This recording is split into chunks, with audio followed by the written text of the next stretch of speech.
अस्सलाम वालेकुम guys and welcome to my channel. उम्मीद करती हूँ आप सब खैरियत से होंगे। तो गाइस आज हमने थर्मोडायनेमिक इक्विलिब्रियम के बारे में पढ़ना है कि ये क्या होता है। तो इसको डिफाइन कर देते हैं। If two bodies are in contact with each other and no heat flows in them then they are said to be in thermodynamic equilibrium. तो यानी हमारे पास दो बॉडीज़ है, एक बॉडी हॉट है, ठीक है, और दूसरी कोल्ड बॉडी है। यानी एक बॉडी जो है वो 15 डिग्री सेंटीग्रेड पे है और सेकंड हॉट बॉडी है वो 40 डिग्री सेंटीग्रेड पे है।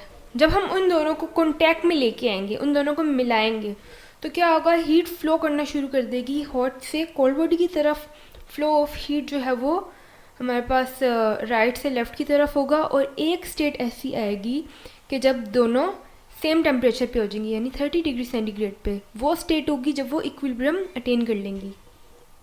तो ये जो है थर्मल इक्विलिब्रियम, इसको हम डेली लाइफ में भी एक्सपीरियंस करते हैं कि आप चाय का कप लेके आए 50 डिग्री सेंटीग्रेड पे, एज्यूम कर लेते हैं वो है, ठीक है। और क्या होगा जब आप उसको बना के लेके आएंगे और थोड़ी देर के लिए कमरे में रखेंगे, तो अगर कमरे का टेम्परेचर कम है, 37 डिग्री सेंटीग्रेड है, कम है ना टेम्परेचर इसका, एक टाइम ऐसा होगा कि ये कप जो है वो इसके टेम्परेचर के बराबर आ जाएगा। यानी ये क्या करेगा, अपनी हीट का फ्लो स्टार्ट कर देगा, अपने अंदर से हीट निकालना शुरू कर देगा। जो आपको धुएं नज़र आ रहे होते हैं वो हीट रिमूव कर रहा होता है अपने अंदर से। और एक टाइम होता है कि जब वो थोड़ी नॉर्मल टेम्परेचर पे आ जाती है। तो रूम टेम्परेचर 37 है तो ये भी 37 हो जाएगा और ये स्टेट होगी इक्विलिब्रियम की स्टेट। इसी तरह हमारे पास ऐसा होता है ना कि हमारे पास कोई आइसक्रीम है, ठीक है, अब वो कम टेम्परेचर पे है और जो बाहर का टेम्परेचर है, रूम टेम्परेचर, वो ज़्यादा है।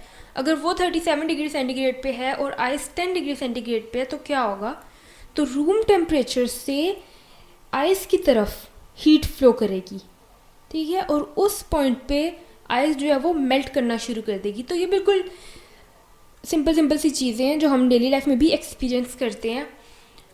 तो ये तो हमारे पास था टू बॉडी के लिए। क्या थर्मल इक्विलिब्रियम या थर्मोडायनेमिक इक्विलिब्रियम एक बॉडी के लिए भी होता है? बिल्कुल होता है। For one body it refers to the body when it is isolated, जब वो आइसोलेटेड फॉर्म में हो। जब वो आइसोलेटेड फॉर्म में होगी, यानी मेरे पास अगर आइसक्रीम है और मैंने किसी वुड के जार में, किसी वुड के बॉक्स में उसको रखा हुआ है, तो क्या होगा कि इसके अंदर से हीट निकलेगी नहीं बाहर। जो बाहर से हीट है वो अंदर की तरफ नहीं आएगी, ठीक है, और ना अंदर बाहर की हीट जो है वो अंदर की तरफ नहीं आएगी। तो हीट का जो फ्लो है वो नहीं होगा, तो वो कांस्टेंट होगी। अंदर जितनी भी अमाउंट में हीट है वो रहेगी और बाहर जितनी अमाउंट में हीट है वो उतनी रहेगी, लेकिन फ्लो नहीं होगा हीट का। तो ये भी एक इक्विलिब्रियम की स्टेट है, लेकिन ये एक बॉडी के लिए, ये टू बॉडी के लिए थी और ये जो है वो वन बॉडी के लिए। इसी तरह थर्मोस फ्लास्क है हमारे पास। थर्मोस फ्लास्क में क्या होता है, हमने पहले भी देखा था कि ये एक जार होता है जिसके अंदर ना एक ग्लास की लेयर लगाई गई होती है ताकि हीट रिफ्लेक्ट बैक करके अंदर ही आ जाए और बाहर ना निकले। और इसी तरह एयर की इंसुलेशन भी की हुई होती है ताकि हीट अंदर ना ताकि हीट जो है वो अंदर से बाहर ना जाए, क्योंकि एयर बहुत अच्छी इंसुलेटर होती है। तो अगर आपने कोई इसके अंदर टी रखी हुई है या कॉफ़ी रखी हुई है तो वो गर्म ही रहेगी। तो ये भी एक बॉडी की एग्जांपल है ना, कि with in a body heat जो है ना वो लीव करती है ना वो एंटर करती है बॉडी के लिए।